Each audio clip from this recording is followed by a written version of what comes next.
Ya, kekerasan pada anak yang terjadi bahkan ini dilakukan oleh orang terdekat sendiri, bahkan di dalam keluarga. Lalu kemudian apa penyebabnya? Sudah tergabung bersama saya saat ini ada Bang Jasra Putra, Komisioner KPAI. Apa kabar, Bang? Alhamdulillah sehat, Ya, Mas kemudian Ishak. baik. Kemudian juga ada Mbak Mintarsi, psikolog. Apa kabar, Mbak Mintarsi? Eh, Baik, maaf, psikiater. Psikiater. Oke, baik. Saya ke Bang Jasra terlebih dahulu ya.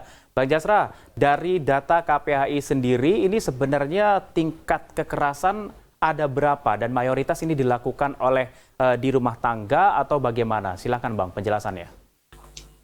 Ya, Mas Ishak, di bulan Hari Anak ini ternyata kasus kekerasan terhadap anak terus meningkat dan dalam aduan kita ada 2010 aduan dari Januari sampai Juni 2022 terkait pelanggaran hak anak mulai dari klaster 1 sampai klaster 5.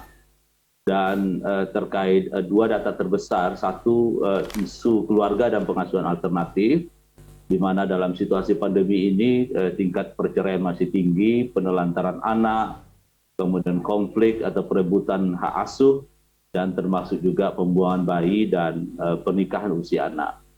Nah, yang kedua datanya adalah di pelindungan khusus anak, di mana data kekerasan terhadap anak baik fisik, psikis, seksual itu sebanyak 256 kasus. Dan data ini tentu kita yakin bahwa data merupakan fenomena gunung es yang terungkap hanya sebagian, yang terlapor hanya sedikit, karena memang rata-rata pelakunya adalah orang terdekat dan relasi kuasa yang sangat luar biasa.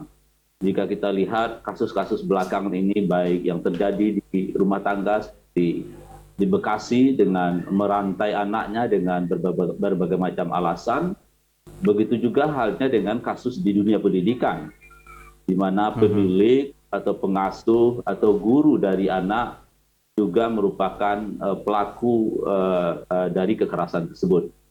Dan tentu ini adalah ironi bagi kita yang sejatinya keluarga adalah yang merupakan yang bertanggung jawab untuk melindungi anak, justru menjadi pelaku. Begitu juga halnya dengan lingkungan pendidikan, Mas Irfan.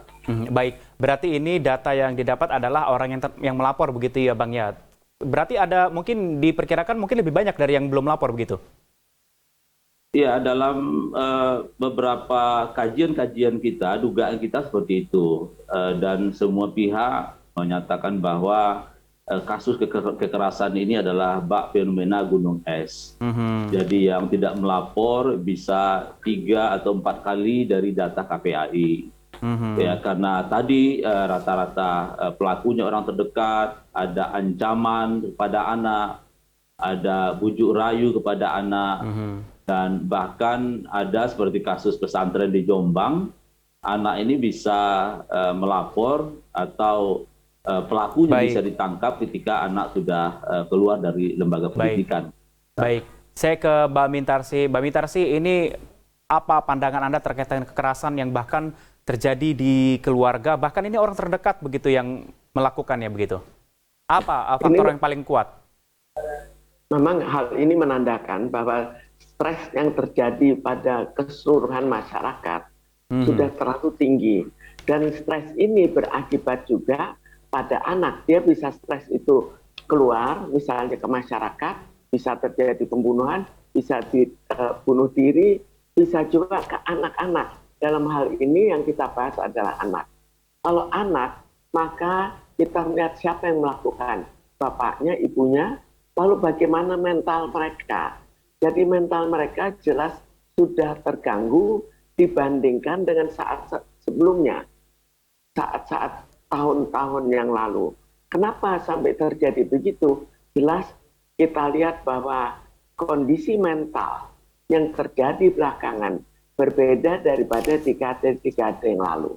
Karena masyarakat umumnya juga menghadapi stres dalam hubungannya dengan COVID, stres dalam hubungannya dengan ekonomi, sehingga dirinya itu merasakan stres yang luar biasa dan akhirnya dilampiaskan antara lain ke anaknya. atau dia bisa juga melampiaskan ke tempat lain. Tapi bagi yang melampiaskan ke anaknya, maka tidak terjadi hal-hal seperti ini. Ya, Baik. kekurangan uang misalnya. Baik, kalau dari sisi psikolog sendiri Mbak, apa sih dampak yang akan dirasakan jangka panjang begitu ya oleh anak itu sendiri ketika mungkin ia dilakukan pelecehan ataupun kekerasan di masa remaja ataupun bahkan di bawah umur begitu Mbak?